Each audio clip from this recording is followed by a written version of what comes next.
जय श्री कृष्ण। अर्जुन ने अनेकों श्लोकों के माध्यम से युद्ध के दुष्परिणामों को बताया।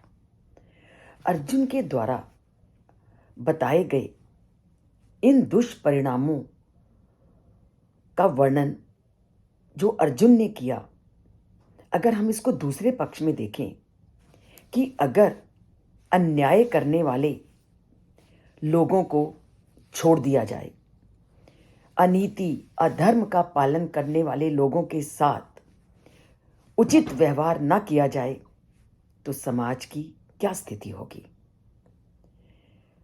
चाहे अर्जुन बार बार कह रहा है कि हम ये युद्ध करके युद्ध के दुष्परिणामों को नहीं देख रहे, अर्जुन का अपना पक्ष, पर अगर इसको हम दूसरे पक्ष में देखें कि अर्जुन अगर ये युद्ध ना करे और दुर्योधन को छोड़ दे तो क्या समाज में अधर्म नहीं बढ़ेगा, समाज में अनीति नियमों का उल्लंघन नहीं होगा। ये अनेक प्रकार के प्रश्न हमारे सामने उठते हैं कि अर्जुन के मन में जो युद्ध का दुष्परिणामों का उन्होंने वर्णन किया ये उचित है, परंतु अगर हम दुर्योधन को छोड़ देते हैं तो क्या वो उचित है। पर अर्जुन अभी भी दुष्परिणामों के झमेलों से घिरा हुआ पुनः यही कहता है, अहो बत महत पापम कर्तुम व्यवसिता वयम यद राज्ये सुख लोभेन हंतुम स्वजनम उद्यता।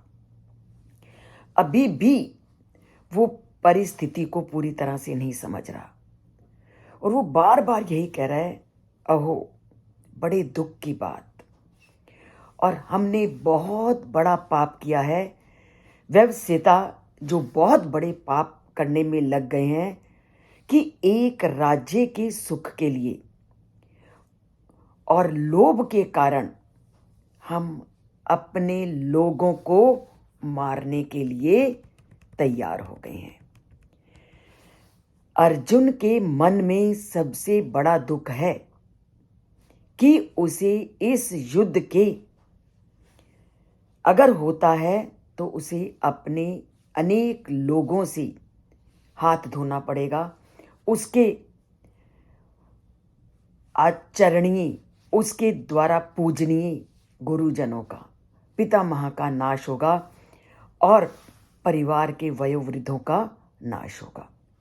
अर्जुन ने युद्ध के अनेक दुष्परिणामों का वर्णन कर दिया, किंतु वो देख ही नहीं पा रहा कि अगर हम दुष्टों को समाज में छोड़ देंगे तो समाज का क्या स्वरूप होगा, समाज कितनी बुराइयों से घिर जाएगा और समाज का जो वातावरण है वो धार्मिक ना होकर अधार्मिक होगा, पुण्य से युक्त ना होकर पाप से युक्त हो जाएगा और नियमों का पालन ना करने के कारण नियम विरुद्ध आचरण करने वाला हो जाएगा। तो अर्जुन के पॉइंट ऑफ व्यू से अर्जुन के वो सारे उचित हैं, पर वो उचित होकर भी अनुचित हैं। और इसका कारण क्या है कि अर्जुन जो इन सब को देख रहा है, इन सब को देख रहा है, वो मूल तथ्य को नहीं देख रहा, वो स्वयं को की भूल को देखने में असमर्थ है कि जो व्यक्ति जब तक स्वयं की अपेक्षा परिस्थितियों और अन्य लोगों को उत्तरदायी ठहराते हैं, उनके मन में हमेशा विपरीत भाव उत्पन्न होते रहते हैं कि जब हर व्यक्ति संसार में भूल को देखने में असमर्थ होता है, संसार में जितने भी बुरे कार्य होते हैं उसके पीछे सबसे बड़ा कारण है व्यक्ति अपनी भूल को देखने में असमर्थ होता है और वो कभी भी यह नहीं सोच पाता कि मैंने ये गलत किया है। उसके लिए स्वयं की अपेक्षा परिस्थितियों और अन्य लोगों को उत्तरदायी ठहराते हैं। चाहे मैं हूं, मैं कभी भी अपने आप को गलत नहीं मानूंगी। जब 2 या 3 लोगों में आपस में विचार वैमनस्य होता है, विचारों में विविधता होती है, विचारों में अंतर पड़ जाता है या कोई और कारण परस्पर विरोध का हो जाता है, तो कोई भी व्यक्ति स्वयं की भूल को देखने में समर्थ नहीं होता और वह अपनी भूल को ना देख करके उसके लिए अपनी अपेक्षा वह उस समय जो परिस्थितियां होती हैं या जिस कारण ये विचार वैमनस्य उत्पन्न होता है वह उसको उत्तरदायी ठहराते हैं। और इसी प्रकार से अर्जुन ने यह अनुभव किया कि धृतराष्ट्र के पुत्र लोभ से प्रेरित थे, किंतु वह इस ओर ध्यान नहीं दे सके कि उसकी संवेदना से भरे निर्मल मनोभाव नहीं है, अपितु स्वयं को ये सारे के सारे दोष का कारण अर्जुन किसको मान रहा है? धृतराष्ट्र को, कि उन्होंने नहीं देखा, उन्होंने इसके दुष्परिणामों को नहीं देखा, अपनी भूल अर्जुन को नहीं दिखा रही। अब दूसरी परिस्थिति कि दूसरा अर्जुन के बारे में क्या है कि वह अपने को देह समझ रहा है, वो अपने को एक देह से प्रेरित होकर ये इतने जो उसके मन में मनोभाव उत्पन्न हुए हैं, तर्क वितर्क उत्पन्न हुए हैं और जो सांसारिक आसक्ति के कारण ये भाव उत्पन्न हुए हैं, ये अर्जुन का दूसरा पक्ष है।